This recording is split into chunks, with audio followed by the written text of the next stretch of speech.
සතිපට්ඨාන විවරණ නිවනට මඟ පෙන්වන සද්ධර්ම මණ්ඩපය. මගේ මූල කමඨහන වන්නේ ආනාපාන සතිය හා සක්මනයි. රාගසිතක් පහළ වූ අවස්ථාවේදී ඒ බවට සතිය පිහිටිය හොත් රාගසිතක් වශයෙන් මෙනෙහි කරමි.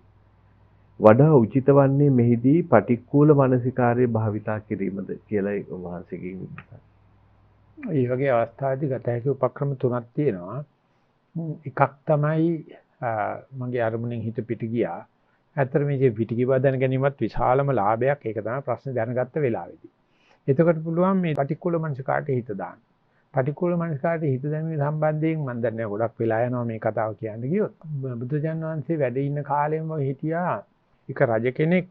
ඒ රජුරු එච්චර බුද්ධ ආගමට සම්බන්ධයක් නැහැ. නමුත් ඒ රජුරෝ දැක්කා මේ අරන්නේ ඉන්න හොඳ ලස්සන පුංචි හාමුදුරුවෝ හරිම සුන්දර වයසේ.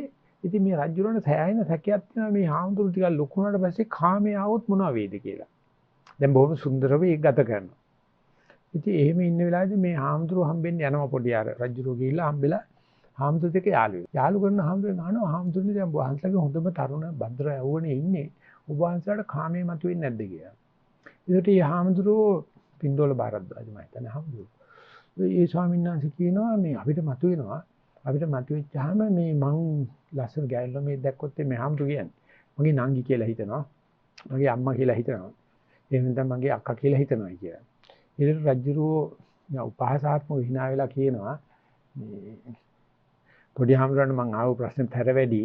නමුත් මේ කාමයේ ආපුවම නංගිත් එකයි අම්මත් එකයි ඔක්කොම එකයි. ඒ නිසා පොඩි හාමුදුරුවෝ තරහ වෙන්න එපා මේ ප්‍රශ්නේදී මම බහන්තර ගැලපෙන්නේ නැතුව ඇති. ඒක පොඩි හාමුදුරුවෝ කල්පනා වෙනවා උත්තරේට කැමති නැහැ. එහෙම තමයි මහරජා ওই ලාවට වගේ කාමයේ ආවොත් අපි නෑදෑකම දාලා බලනවා. එහෙම ආවේ නැත්නම් අපි පටික්කුල මනසිකාට දානවා. මොකක්ද ආවේ පටික්කුල මනසිකාරය කියන්නේ? අපි මේ පිළිකුල බලනවා. සෝහම් පිට්ටන එක තියෙන මිනිහකුණක් දිහා හිතනවා. මැරිච්ච මලකුණක් දිහා හිතනවා.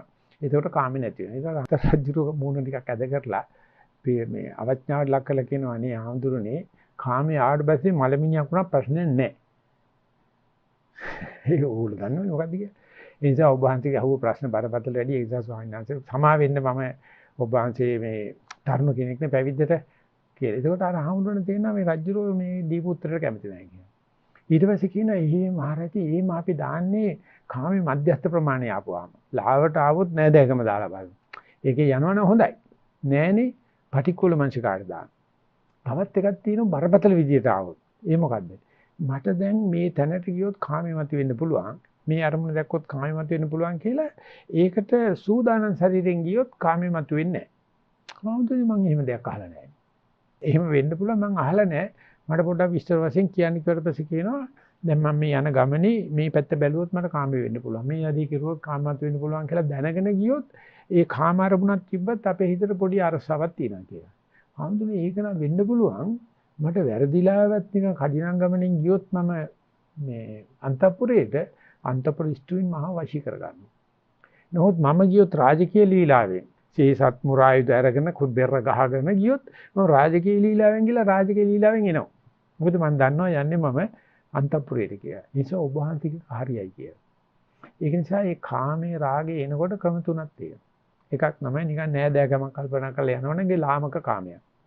පටික්කුල මනසිකාට දාලා කඩා ගන්න පුළුවන් නම් මධ්‍යස්ථ ප්‍රමාණයේ කාමයක්. නැත්තම් තියෙන්නේ සතිය තමයි. අපි දැනගන්න ඕනේ මේ ලෝකේ ඉන්න ඔක්කොමලා කාම වස්තු බවට පත් වෙන්න හරි ආසයි. එහෙව් ලෝකෙක වම දිහා බලනකොට වම් පැත්ත බලන් ඉස්සලා දැනගන්න ඕනේ ඔය පැත්තේ තියෙන කාමී. දකුණ බලන් ඉස්සලා දැනගන්න ඕනේ දකුණු පැත්තේ තියෙන කාමී. ඉස්සර බලන් ඉස්සලා දැනගන්න ඕනේ කාමී. පස්ස බලන් ඉස්සලා කාමී. ආන්නේ විදිහට මේ දිහා කාමී දිහා දැනගෙන යන්න නම් කොච්චරක් සූදානම් ශරීරයක් තියෙන්න ඕනද කියලා. ඕක තමයි බුද්ධ ආගමේ ප්‍රධානම අප්‍රමාද කියන වචනේ සූදානම් ශරීරය කියන එකේ ඉතින් අපි කොච්චරක් කැසපට ගහගෙන ඉන්න වෙයිද සූදානම් ශරීරයක ඉන්න වෙයිද කියන එක අපි මෙතෙක් කරපු හැමදේම සාක්ෂි කරලා හැමදේම වාංගුවට තියලා තව අපිට කරන්න වැඩ තියෙනවා කියන එක තමයි කියන්නේ.